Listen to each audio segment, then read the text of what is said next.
Hi hello welcome back to our channel అండి. ఈరోజు recipe ఏంటంటే 2 బనానాలు ఒక ఎగ్ ఉంటే సరిపోతుంది.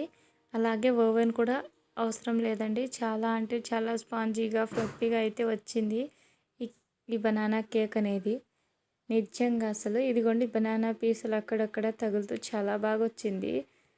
అసలు బనానా ఫ్లేవర్ అనేది చాలా బాగా అర్థమవుతుంది. అంత బాగా వచ్చింది టేస్ట్ అనేది. ఫస్ట్ అయితే 2 బాగా పండిన బనానాను అయితే తీసుకున్నాను. వాటిని మంచిగా స్మాష్ చేసుకోవాలండి. మీ దగ్గర స్మాషర్ ఉంటే దాంతో స్మాష్ చేసుకోవచ్చు. లేకపోతే ఏదైనా ఫోర్క్ లేకపోతే ఇట్లాంటిది ఏదైనా ఉంటే కనుక దీంతో బాగా స్మాష్ చేయడానికి ట్రై చేయండి. దాన్ని అంత మెత్తగా స్మాష్ చేయనవసరం లేదండి. కొంచెం లైట్గా కచ్చాపచ్చాగా ఉండాలి. అక్కడక్కడ మనకు బనానా కనిపిస్తూ ఉండాలి. ఆ విధంగా ఉన్నప్పుడే మనకి బనానా ఫ్లేవర్ అనేది కొంచెం బాగా అనిపిస్తుంది. నోటికి ఆ బనానా అనేది తగులుతూ ఉంటుంది. ఇప్పుడైతే ఇదిగోండి ఇలా కచ్చాపచ్చాగా ఉన్న తర్వాత ఇందులోకి చక్కెర అయితే యాడ్ చేస్తున్నాను. 3/4 కప్పు చక్కెర. దీన్ని కూడా ఈ బనానాతో పాటుగా పూర్తిగా బ్లెండ్ చేసుకుంటూ ఉండాలి. ఎలా అంటే ఇదిగోండి ఇలా బ్లెండ్ చేస్తూ ఉండాలి. మనకి ఈ బనానా అలాగే చక్కెర కన్సిస్టెన్సీ లెవెల్ ఈ విధంగా వస్తుంది. అసలు వాటర్ అనేది యాడ్ చేయకుండానే ఈ లెవెల్ అయితే వచ్చేసిందండి. ఇప్పుడు ఇందులోకి మనము చూపిస్తున్న విధంగానే బాగా మిక్సీలో కొట్టుకుంటూ ఉండాలంటే కొంచెము ఫ్లఫీగా రావాలంటే మనం ఎక్కువ శాతం ఇలా బ్లెండ్ చేస్తూనే ఉండాలి. ఆ తర్వాత ఒక ఎగ్గుని ఇదిగోండి పగలగొట్టి ఇందులోకి యాడ్ చేసుకుంటున్నాను. ఈ ఎగ్గుని కూడా మనము ఒకే డైరెక్షన్లో ఆల్మోస్ట్ ఒకే డైరెక్షన్లో బ్లెండ్ చేయడానికి ట్రై చేయండి. మీ దగ్గర విస్కర్ ఉంటే ఇంకా మంచిది. చాలా ఫ్లఫీగా రావడానికి విస్కర్తో కూడా మనం బ్లెండ్ చేసుకోవచ్చు కదా. ఆ విధంగా అయితే జరుగుతుంది కదా.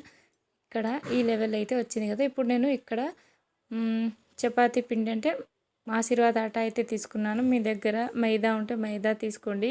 పిల్లల హెల్త్ కూడా చూసుకొని నేను ఇక్కడ ఆశీర్వాద్ ఆటాని అయితే యాడ్ చేశాను. ఆశీర్వాద్ ఆటా కూడా ఒక 3/4 కప్పు అయితే సరిపోతుంది.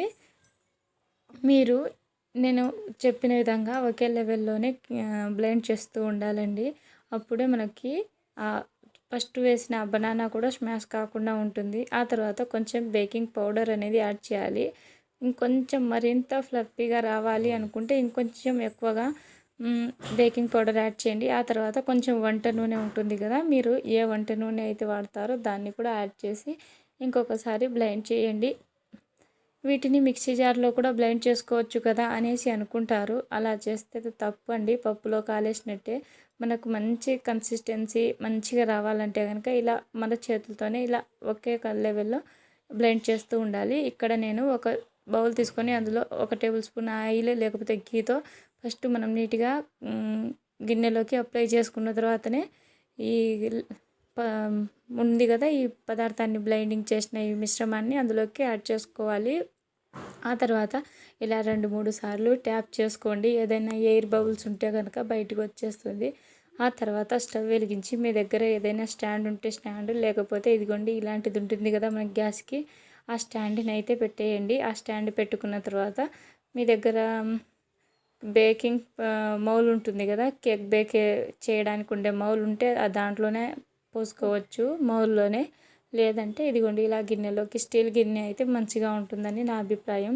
అలా స్టీల్ గిన్నెలోకి వేసుకున్న తర్వాత ఇదిగోండి ఆ స్టాండ్ పైన ఇది పెట్టేశానండి. ఆ తర్వాత కుక్కర్ అయితే మూత పెట్టేయాలి. ఇది పాత కుక్కర్ కనుక ఒక 4 విజిల్స్ అయితే వచ్చిందండి. నిజానికి కొత్త కుక్కర్ అయితే కనుక ఎన్ని విజిల్స్ వస్తాయో నాకైతే తెలీదు. ఇక్కడైతే అయిపోయినట్టేనండి. అయిపోయిందో లేదో అనేసి మనం టెస్ట్ కూడా చేసుకోవాలి కదా.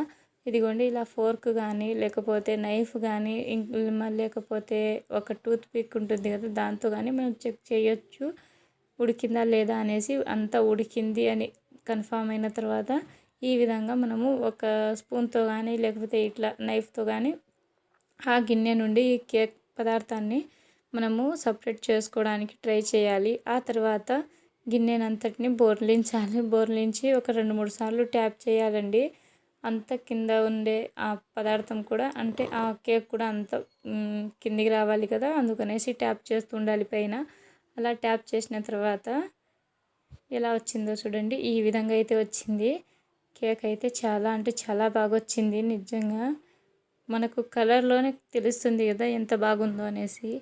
మీరు కూడా మీ పిల్లలకి ఇలాంటివి చేసి పెట్టండి. చాలా అంటే చాలా సింపుల్ కదా. ఇందులో నేను ఎటువంటి మైదా అట్లాంటివి ఏం వాడకుండా చాలా బాగా వచ్చింది అనేసి నేను హ్యాపీగా ఫీల్ అయ్యాను. ఇంతకీ మీరు కూడా ట్రై చేసి ఈ కేకింగ్ ఎలా ప్రిపేర్ చేశారో కామెంట్ చేసి చెప్పండి. వీడియో నచ్చితే ఒక చిన్న లైక్